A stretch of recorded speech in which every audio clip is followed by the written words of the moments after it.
Chinook are the kings of salmon. For thousands of years, their abundance was staggering, feeding many generations of Native Americans. Arriving Europeans and Americans shared in the bounty of what seemed to be an endless supply of the highly sought-after species. But the bounty was not endless. The king of salmon went into decline. In the 1990s, 5 species of Pacific Northwest Chinook salmon were listed as threatened or endangered. The federal listing documents showed harvest rates were 68 to 83% of the stock, with some stocks reaching 90% harvest rates. But things have changed, and other species of Pacific salmon have rebounded. A recent science study showed today there are more chum, pink, and sockeye salmon in the Pacific than ever, at least since salmon have been counted. Sadly, however, Chinook runs have continued to decline. This decline affects not only tribal and non-tribal fisheries, it directly affects our resident killer whales, or orcas, living around the San Juan Islands. News reports highlighted the threat the loss of Chinook poses to their future. Governor Inslee convened a task force in March to protect Chinook and orcas. Why are Chinook declining? And why are the greatest declines seen in the Salish Sea? This is the area that used to be called the Northern Puget Sound from the Strait of Juan de Fuca to the Strait of Georgia.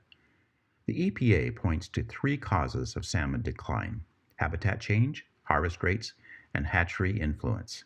This is similar to the 4 H's of salmon recovery mentioned by fishery scientists: hydropower or dams, habitat, harvest, and hatcheries. The focus today is on habitat. In Washington state, we have already spent billions on habitat improvements. Farms and cities both affect fish habitat, but in farm country, we have seen major improvements in habitat, including keeping water clean and cool, improving stream flows, and providing fish passage. Farmers have perhaps done more than most to improve habitat and are committed to do more. Still, Chinook runs remain low. Is it harvest? Washington State Fish and Wildlife has reduced harvest to the extent they can control. Still, the decline continues. A new study published in Scientific Reports in October 2017 suggests there is a critical clue to the puzzle that is being overlooked. Many may be surprised to learn that between 1975 and 2015, Chinook salmon production increased from 225 million Chinook smolts to 406 million, nearly double. If there are almost twice as many baby Chinook produced, if billions have been spent on habitat, if harvest is somewhat controlled, where are the fish? The scientists looked at Pacific Chinook from Northern California to Alaska. The answer is marine mammal predators. That means orca whales, harbor seals, and sea lions. Killer whales consume the most Chinook by weight, and their numbers have more than doubled in the 40-year study period across the region. That may surprise many because of the reports about the Salish Sea and San Juan Islands orcas suffering.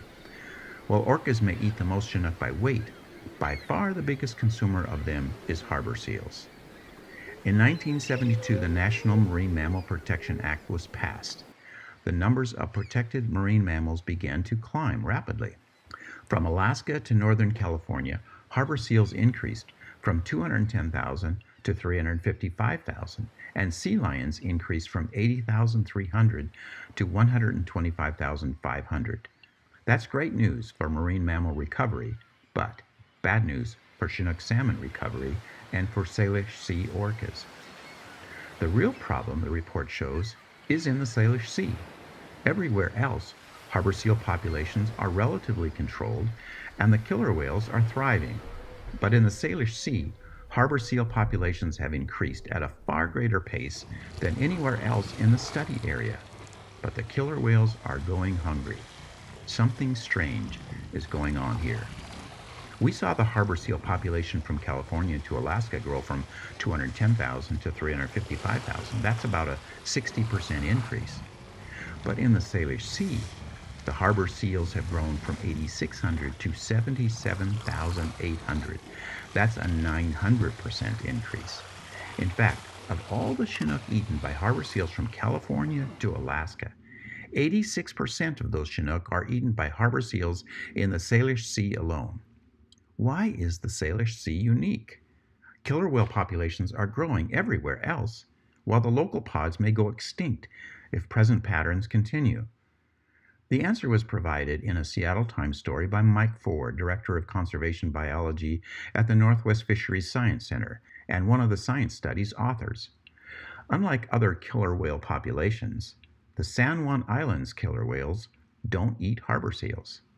Harbor seals provide an important part of the diet of killer whales across the region, which helps keep them fed and helps keep seal population down, but not in the Salish Sea. Their discriminating taste for only adult Chinook salmon, plus the fact that harbor seals in the Salish Sea prefer smolts, baby salmon, and consume about 23 million of them, is a major reason for the decline of Chinook fisheries and starving orcas. The study's authors were very clear about their findings. We find evidence that salmon consumption by marine mammals has more than compensated for reductions in fisheries harvest from 1975 to 2015, which has implications for recovery of both endangered salmon and endangered killer whales. We need more and better habitat. We need more comprehensive control over harvest of Chinook by everyone, but we need to clearly understand the implications for the recovery of Chinook. Assuming this study is correct, producing more salmon will not result in more fish for tribal and non-tribal fishers, nor will it ease the hunger of our orcas. It will result in more harbor seals in the Salish Sea. Even producing more hatchery fish, the study authors said, would increase the number of predators, which would then increase the predation of wild fish. Why are farmers concerned about this important issue of Chinook recovery? Because farmers are deeply invested in seeing fish return. We see it as a matter of tribal treaty rights for our friends and neighbors of the tribes. Farmers have helped plant over 2 million trees and helped improve habitat on over 800 miles of streams in Washington state.